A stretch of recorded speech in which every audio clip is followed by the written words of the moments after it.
আগামী 24 ঘন্টার মধ্যে ফরিদপুরে আমার মুসলমান ভাইদের যারা হত্যা করেছে এদের গ্রেফতার করে দৃষ্টনীয় শাস্তি ব্যবস্থা করতে হবে।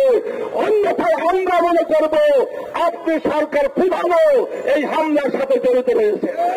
মুসলমানের রক্তের কোনো দাম নেই। এই ফরিদপুরে আমার 2 জন মুসলমান ভাইকে হত্যা করা হয়েছে, কিন্তু আজকে প্রশাসন নীরব কেন? আজকে সরকার নীরব কেন? দেশবাসী জানতে চায়। ভারতে লোকসভা নির্বাচন শুরু হলো, ওই দিন কেন ফরিদপুরে হিন্দুদের মন্দির আক্রমণ করা হলো? এটা গভীর ষড়যন্ত্রের অংশ।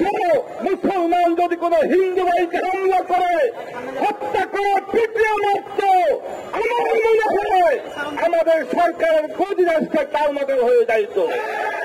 ফরিদপুরে উগ্র হিন্দুত্ববাদী কর্তৃক হামলায় আমার 2 জন মুসলমান ভাইকে শহীদ করার প্রতিবাদে এবং 2 জন মুসলমান ভাইদের হত্যাকারীদেরকে গ্রেফতার করার দাবিতে আজকের বিক্ষোভ মিছিল আমরা করেছি।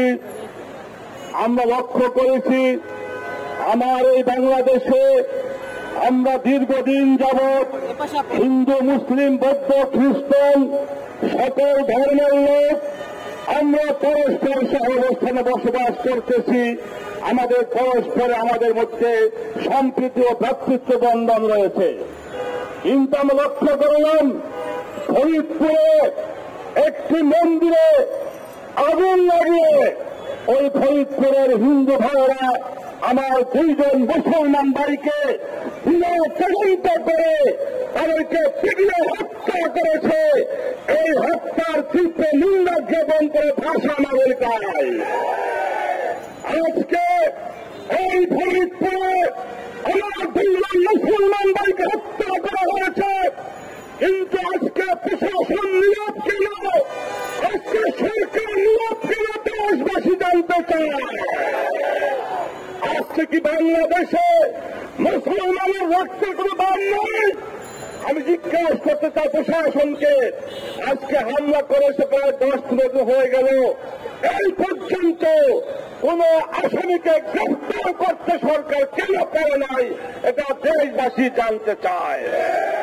আজকে যদি এর উল্টা হইতো, অর্থাৎ মুসলমান যদি কোন হিন্দু ভাইকে হামলা করে, হত্যা করে, পিটিয়ে মারত, আমার মনে হয় আমাদের সরকারের গদি রাস্তা টালমাটাল হয়ে যাইত। আজকে আমাদের প্রতিবেশী দেশ ভারতের বিষয়ে এই আগুনে মন্দিরে আগুন দেওয়া হয়েছে আমি বিশ্বাস করি। তা না হলে সারা বছর আমরা একসাথে সহাবস্থান বসবাস করতেছি। এক জায়গায় হিন্দুদের মন্দির, মুসলমানদের মসজিদ, খ্রিস্টানদের গির্জা কোনো সমস্যা হয় না।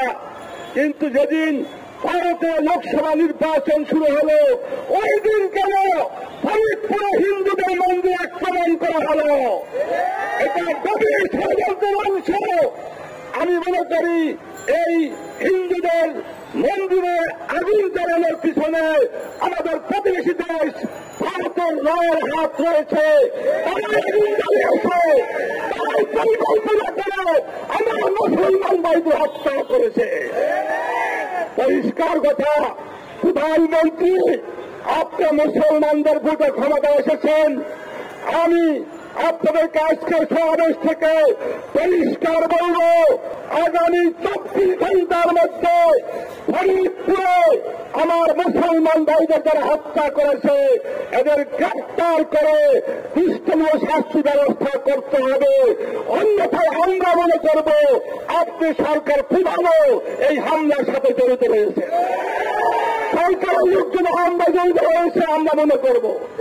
আমরা পত্রিকায় দেখেছি ওই ফরিদপুরে যারা হামলা করেছে তাদের মধ্যে একজন চেয়ারম্যানের নাম আসতেছে, একজন লোকাল মেম্বারের নাম আসতেছে। তারা কেন গ্রেফতার হয়ে যায়? আজকে পুলিশ ভাইরা বলে তাদেরকে গ্রেফতার করার চেষ্টা করা হচ্ছে। পুলিশ ভাইরা আমাদেরকে বোকা ভাববেন না। আপনারা চেষ্টা করলে 24 ঘন্টার মধ্যে যে আসামিকে গ্রেফতার আপনারা করতে পারেন।